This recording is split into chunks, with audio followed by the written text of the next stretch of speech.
So my name's Cameron Griffin. I drive a Nissan S14 with an LS1 in it.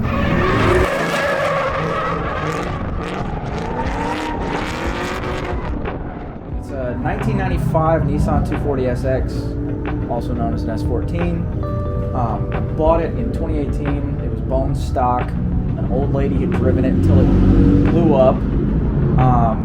It had a hole in cylinder 3 that we pulled out. I bought an F-body Camaro and took engine, trans, harness, computer, everything, and put that into the S14. Apart from that, I kind of drove it around on stock suspension and everything for a while, and then now it's got a full GK Tech angle kit, BCDS coilovers, gutted interior, fuel cell, Sparco wheel and harnesses, and whatever else has been needed to fix it. On a day-to-day basis, I'm proud that I can come out here and beat it up as much as possible, and it still will go right back out for the next lap with no issues. I mean, really, the only maintenance I've had to do is oil changes and change the gas, change the tires, and then service the fuel pump twice. But other than that, it runs great. I'm really proud of the fact that it's mine. It was, a Nissan car that somebody at Nissan put together, and we pretty much stripped it down to bare chassis and have touched just about everything in the car. So anything that's there, I know. I've turned a wrench on it, I've put it in, I've taken it out, put it together, any of the above, whatever it took. It's not to sound lame, but it's pretty much been my whole life. I mean, I've always kind of been, I'm not a big partier. I don't really go out. Social things are not huge to me. I'd much rather go sit in a parking lot and talk about cars with a bunch of other guys. And it's really interesting to talk to people and see their thought processes and the things that they prioritize and how that manifests itself in their cars and the way that they built them and the way they drive them. So it's really been a big part. It's a lot of the only thing that gets me out of the house, really. As much as I love my car and as reliable as it is, it took me well over a year and a half of every night 6-8 hours in a garage after I would leave from high school to put that thing together. If you wanted to get into drifting, the best thing you can do is go buy a 350Z. I mean, they're cheap, they're reliable, you can drive it to no end, and then when it blows up or when you have a major problem, then you can build it when you need more power. But jumping into it full force with an overbuilt car was a steep learning curve.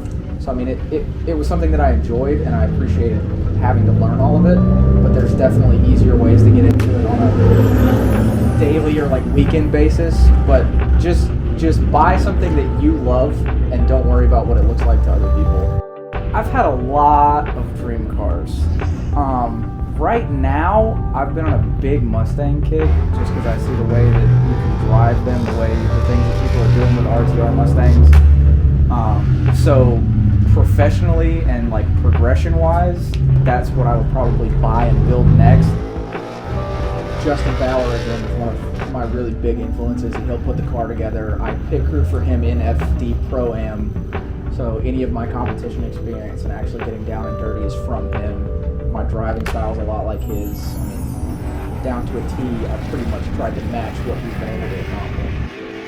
I just want to be, somebody that was consistent and talented, that could fill a course and drive anything they were put into. But at the same time, a big part of drifting is the community. So, somebody that's helpful, somebody that shows up and puts in the hours to fix somebody else's car that they have nothing to do with. Just, the general camaraderie of everybody working together. I just want to be good, I guess, overall, whether that's driving or as a person.